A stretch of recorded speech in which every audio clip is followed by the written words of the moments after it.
Welcome বন্ধুরা তোমাদের channel day সাজেশনে। তো দেখো আজকে আমরা ওয়েস্ট বেঙ্গল স্টেট ইউনিভার্সিটি আন্ডারে যারা পড়াশোনা করছো এবং যারা আমার প্রত্যেকটা ভিডিওতে কমেন্ট করে জানাচ্ছ যে তোমাদের সাপ্লিমেন্টারি পরীক্ষা যেহেতু খুব তাড়াতাড়ি চলে এসে, তো সাপ্লিমেন্টারি এক্সামের জন্য ফিলোসফি সাবজেক্ট থেকে একটা সাজেশন দিতে। তো এতদিন দিতে পারিনি কারণ সিলেবাসটা আমার হাতে ছিল না, কিন্তু এই মুহূর্তে যতটুকু সম্ভাবনা আছে তোমাদের ওল্ড সিলেবাসে এক্সাম হবে, অর্থাৎ নতুন যারা ফার্স্ট সেমিস্টার আছে তাদের কিন্তু নিউ সিলেবাস, সেই সিলেবাসে এক্সাম হবে না তোমাদের জন্য।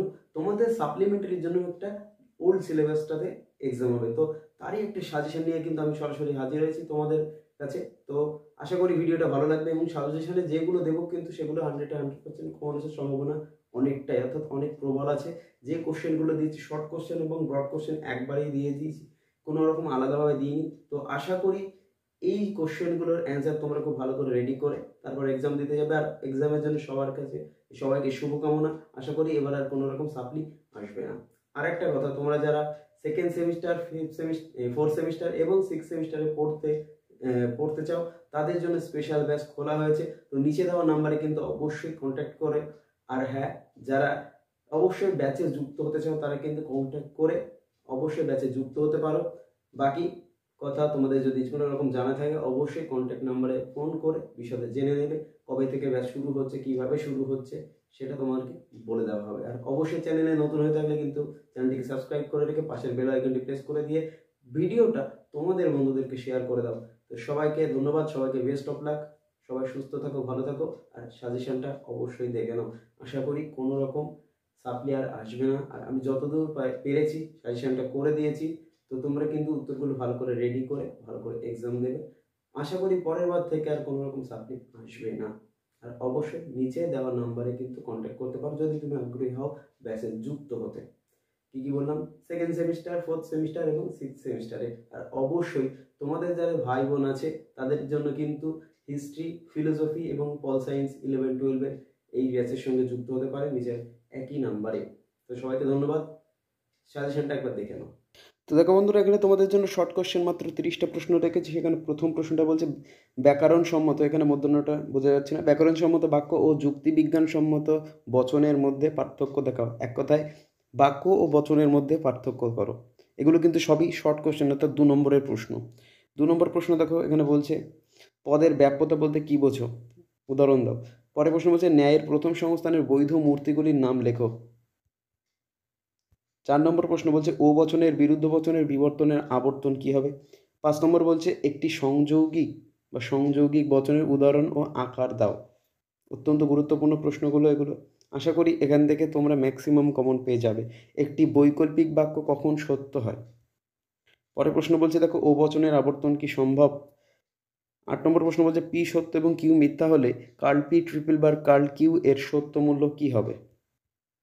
পরের প্রশ্ন দেখা বলছে অবৈধ সাধ্য দোষে দুষ্ট একটি উদাহরণ দাও। আবর্তনীয়ের উদ্দেশ্য আবর্তিত কি হবে। পরের প্রশ্ন দেখো প্রতিকায়িত করো যদি পি এবং কেবল যদি কিউ। পরের প্রশ্ন দেখো নিরপেক্ষ বচন বলতে নিরপেক্ষ বচন কাকে বলে, কয় প্রকার, কি কি একসঙ্গে থাকতে পারে। পরের প্রশ্ন বলছে নিরপেক্ষ বচনের বিরোধী বলতে কি বোঝো। পরের প্রশ্ন বলছে আবর্তনের সংজ্ঞা দাও। এরপরে প্রশ্ন দেখো বলছে বচনের পরিমাণ কাকে বলে, উদাহরণ দাও। পরিমাণ অনুসারে শ্রেণীবিভাগ করো। তো যারা বন্ধুরা এখনো চ্যানেলটিকে সাবস্ক্রাইব করোনি অবশ্যই কিন্তু সাবস্ক্রাইব করে রেখো। অমাধ্যম অনুমান কাকে বলে পরের প্রশ্ন। এরপরের প্রশ্ন বলছে কোন কোন ক্ষেত্রে এ বচনের সরল আবর্তন বৈধ তা লেখো।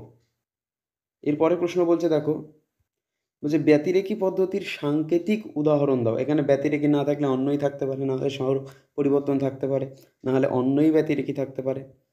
তোমরা কিন্তু সবগুলো একবার দেখে যাবে। এরপরে প্রশ্ন বলছে উদাহরণ সহ বিপরীত বিরোধিতার সংজ্ঞা দাও। উদাহরণ সহ বিপরীত বিরোধিতা, মোট 4টে বিরোধিতা আছে, প্রত্যেকটাই কিন্তু সংজ্ঞা সহ দেখে যাবে। তাতে তোমাদেরই উপকার হবে। যদি বড় কোশ্চেন হিসেবে দাও তাহলে তোমরা লিখতে পারবে। পরের প্রশ্ন দেখো যে ন্যায়ের দ্বিতীয় সংস্থানের বৈধ মূর্তিগুলির নাম লেখো। প্রত্যেকটা সংস্থান অর্থাৎ 4টে সংস্থান মিলিয়ে 19খানা বৈধ মূর্তির নাম আছে। আশা করি তোমাদের ক্লাস 12 ফিলোসফি সাবজেক্ট যদি কারো থেকে থাকে অবশ্যই তোমরা সেগুলো পড়েছো। আর আশা করি সেগুলো মনে আছে। তো 19টা বৈধ মূর্তির নামই কিন্তু তোমরা মনে করে পড়ে যাবে। পরের প্রশ্ন দেখো বচন কাকে বলে। এরপরে প্রশ্ন বলছে সার্বিক অর্থাৎ সামান্য বচনগুলির বুলীয় লিপি কী হবে তা লেখো। অর্থাৎ সামান্য বচন বলতে এ বচন আর ই বচন, সেটাকে আমরা সার্বিক বচনও বলা হয়। পরের প্রশ্ন দেখো, অর্থাৎ আমি লজিক টাইপের কোশ্চেন কিন্তু এখানে খুব বেশি রাখি না, কারণ হলো লজিক যারা করে তারা কিন্তু এই সমস্ত কোশ্চেন অনেকেই করে না, তো তাদের জন্য লজিকটা আমি রাখিনি। যারা এই সমস্ত কোশ্চেন করবে, দু একটা করে লজিকের মধ্যে রেখেছি, তো তোমরা সেগুলো কিন্তু দেখে যাবে। বলছে পি সত্য হলে ব্র্যাকেটে কার্ল পি ইমপ্লাইজ কিউ, ব্র্যাকেটের বাইরে আছে ভেল কিউ এর সত্য মূল্য কী হবে। পরের প্রশ্ন দেখো, বচনের গুণ কাকে বলে, শ্রেণী বিভাগ করো, অর্থাৎ গুণ অনুসারে বচনের শ্রেণী বিভাগ। গুণ দু প্রকার, একটা হলো সদার্থক নঙর্থক, সেই সদার্থক আর নঙর্থক গুণের শ্রেণী বিভাগ করতে বলা হচ্ছে তোমাদেরকে। পরের প্রশ্ন বলছে একটি শতসত্য বচনকে নিষেধ করলে কি বচন পাওয়া যাবে। পরের প্রশ্ন দেখো কি বলছে এখানে, 27 নম্বর প্রশ্ন। এটা বলছে একটি প্রাকল্পিক বাক্য কখন মিথ্যা হয়। একটি প্রাকল্পিক বাক্য কখন মিথ্যা হয়। পরের প্রশ্ন দেখো বলছে বিপরীত পদ ও বিরুদ্ধ পদের মধ্যে পার্থক্য কী। বিপরীত পদ ও বিরুদ্ধ পদের মধ্যে পার্থক্য কী, এখানে যদি দিত যে বিপরীত বিরোধিতা এবং বিরুদ্ধ বিরোধিতার মধ্যে পার্থক্য কী, তাহলে কিন্তু তোমরা ওই 4 প্রকার বিরোধিতা পড়া থাকলে লিখে আসতে পারবে। 29 নম্বর বলছে বস্তুগত, বস্তুগতটা এখানে পড়ে নিই, বস্তুগত বিবর্তন কাকে বলে। আর 30 নম্বর প্রশ্ন দেখো যে ন্যায় অনুমানে মূর্তি বলতে কী বোঝো। তো এইগুলো হলো শর্ট কোশ্চেনের জন্য, অর্থাৎ 2 নম্বর প্রশ্ন যে কটা দিয়েছে, আশা করি এর মধ্যে অনেকটাই তোমরা কমন পেয়ে যাবে।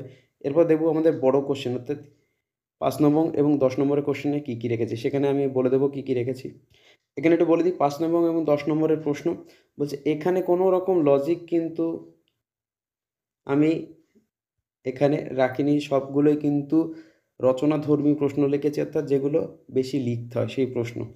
1 নম্বর প্রশ্ন দেখো, এখানে বলছে বিবর্তনের নিয়মগুলি উদাহরণ সহ ব্যাখ্যা করো, অথবা দিতে পারে এই আই বচনের উদাহরণ, এই বিবর্তনের উদাহরণ দাও। 2 নম্বর প্রশ্ন বলছে এ বচনের সীমিত আবর্তন কি বৈধ, উত্তরের সপক্ষে যুক্তি দাও। সীমিত অর্থাৎ সরল আবর্তন।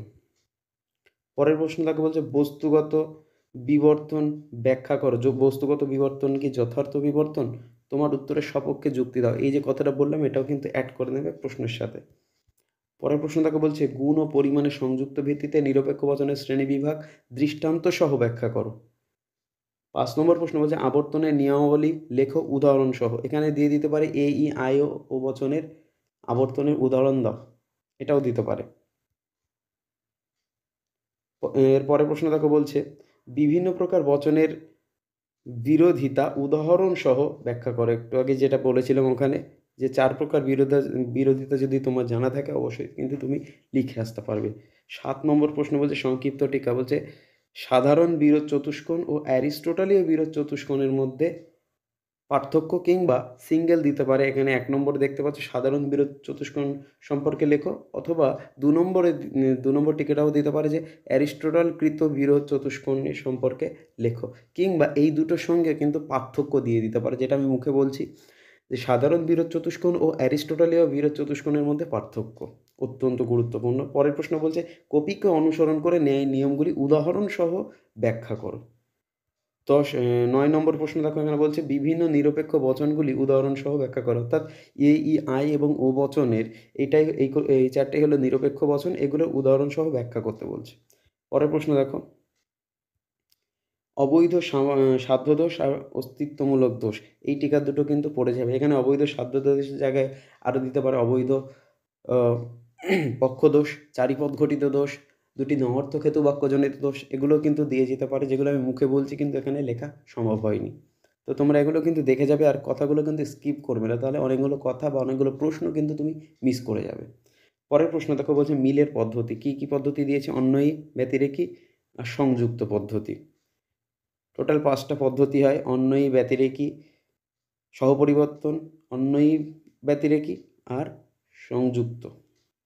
আর লাস্ট প্রশ্ন এখানে রেখেছি দেখো, তোমরা দেখতে পাচ্ছ বলছে বস্তুগত সামর্থ্যতা ও যৌক্তিক সমর্থতার মধ্যে পার্থক্য করো।